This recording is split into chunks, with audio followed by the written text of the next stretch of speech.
Assalamualaikum warahmatullahi wabarakatuh. Apa kabar semuanya kawan-kawan? Pada hari ini kita akan menceritakan kisah-kisah jenaka Abu Nawas. Hari ini kisahnya sangat menarik karena di hari yang cerah ini kita akan menceritakan kisah Abu Nawas.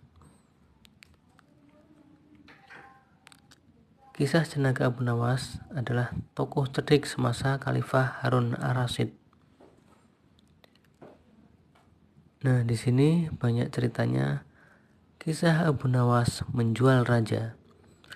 Suatu hari Abu Nawas sangat kebingungan karena dapurnya tidak mengepul, kemudian dalam keadaan miskin, ia ingin menjual sesuatu tidak ada.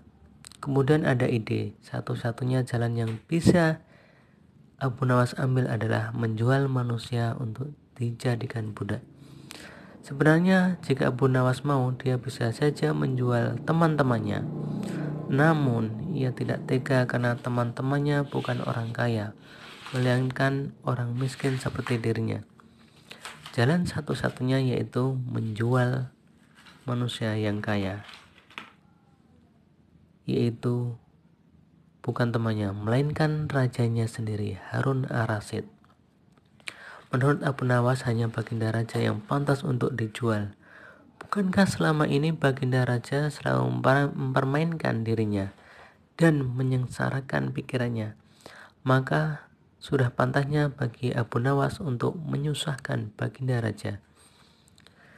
Kemudian Abu Nawas menghadap Harun ar-Rasyid. Ya, ada ide dan ada sebuah pertunjukan di sana, wahai baginda. Apa itu, wahai Abu Nawas? Tanya baginda langsung tertarik. Suatu yang hamba yakin belum pernah terlintas dalam benak paduka yang mulia. Kalau begitu, cepatlah ajak aku ke sana untuk menyaksikan. Tetapi baginda, kata Abu Nawas, tetapi apa? Bila baginda tidak menyamar sebagai rakyat biasa, maka pasti nanti orang banyak yang ikut menyaksikan benda-benda ajaib itu dan raja akan mudah dikenali. Kami memiliki keinginan besar dan rasa penasaran. Baginda raja bersedia menyamar menjadi rakyat biasa. Penyamaran sang raja berhasil. Setibanya Abu Nawas mengajak baginda mendekati sebuah pohon besar dan rindang. Kemudian baginda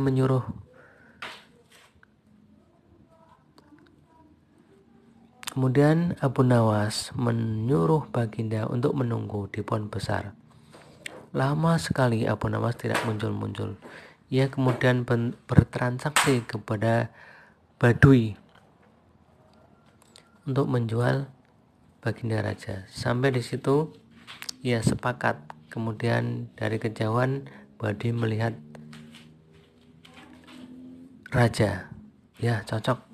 Kemudian Abu Nawas pergi. Lalu orang Badui itu menemui baginda raja. Ayo kita sekarang ikut jadi tuanku.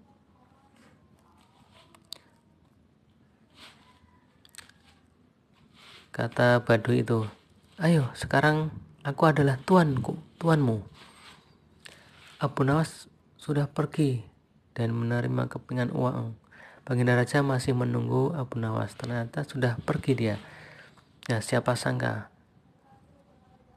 Kemudian raja melihat Badui itu mengajaknya. Apa maksud perkataanmu tadi? Abu Nawas telah menjual engkau kepadaku. Inilah surat kuasanya.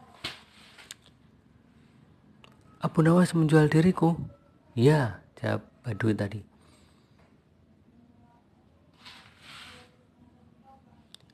Tahukah engkau siapa aku ini sebenarnya?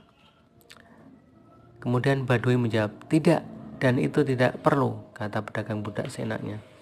Nah, akhirnya baginda raja diajak ke rumah Badui itu, kemudian dipekerjakan secara kasar, yaitu memotong dan membelah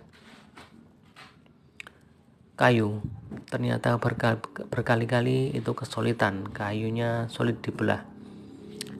Akhirnya membolak-balikkan parang ternyata juga sulit sekali dibelah. Akhirnya raja tahu, oh beginilah derita orang-orang miskin mencari sesuap nasi, harus bekerja keras lebih dahulu. Wah, lama-lama aku tak tahan. Si Badui menatap Sultan Ar-Rasyid dengan pandangan heran dan menjadi marah. Hai Badui, cukup semua ini, aku tak tahan.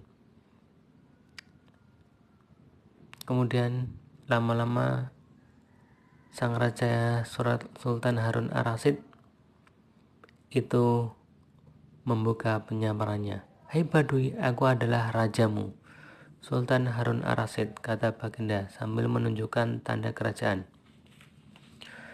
Pedagang budak itu kaget dan mulai mengenal raja. Ia pun langsung menjatuhkan diri sembari menyembah. Tetapi kepada Abu Nawas, Baginda Raja amat murka dan gemas. Ingin rasanya belum meremas-remas tubuh Abu Nawas seperti telur. Dari kisah itu kita bisa menjelaskan bagaimana seorang penguasa atau raja itu harus tahu keadaan rakyatnya.